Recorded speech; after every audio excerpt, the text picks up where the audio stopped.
Hey y'all, Alejandro Ibarra here, aka the Portrait Guy, and welcome back to my channel, Su Channel. Are you starting out in photography and looking around and thought to yourself, what the frack is ISO? If so, then this video is for you.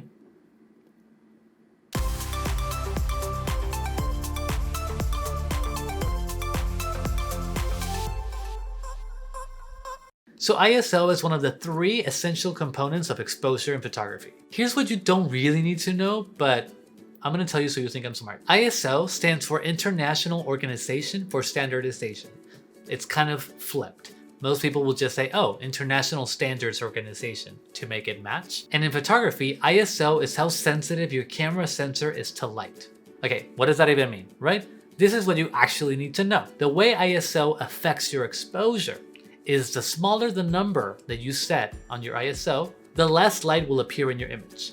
And the higher the number you go on your ISO, the more light appears in your image. Now, as with the other 2 essentials of exposure, each one has its own side effect, as I like to call it. With ISO, the higher you go in number, the noisier your image will get. Where you start to see all that sort of color pixelation and it's just like nasty, that's what happens. So ideally, you want to keep your ISO number as low as you can without sacrificing your exposure. So you still want to have a good amount of light show in your image, but you don't want to sacrifice the actual quality of the image too much. So it's like a dance, it's a balance. You're always gonna go up or down, up or down. Now in the real world, this is sort of a general guide for the numbers. If you're outside on a bright and sunny day, you'll have plenty of light out, right? The sun is really bright, which means you can keep your ISO really, really low because you'll still get plenty of light and that way your image is nice and crisp. If it's a cloudy day or maybe a little bit later in the day, then you're looking at 200 or 400 range or so. If we move to interiors with just house lights, not like big fancy studio lights, then you're looking at a 400 to 800 or so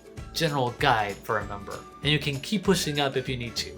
Here's the cool thing. Nowadays, camera and technology is getting so much better, the cameras are able to handle high ISO numbers without getting too noisy. So on most new cameras, you'll be able to push at 3200 ISO and still have a nice usable image, probably even higher. And that's it, that's all you need to know. No need to overcomplicate it, okay? Let me know in the comments if this was helpful. If it was, give it a like, subscribe honey, it really helps me and the channel out, and it's free for you, so win-win. And that's all honey. Hi, it's me again. I noticed you didn't like the video or subscribe. Why is that? Oh, you're gonna subscribe now. Okay. Good.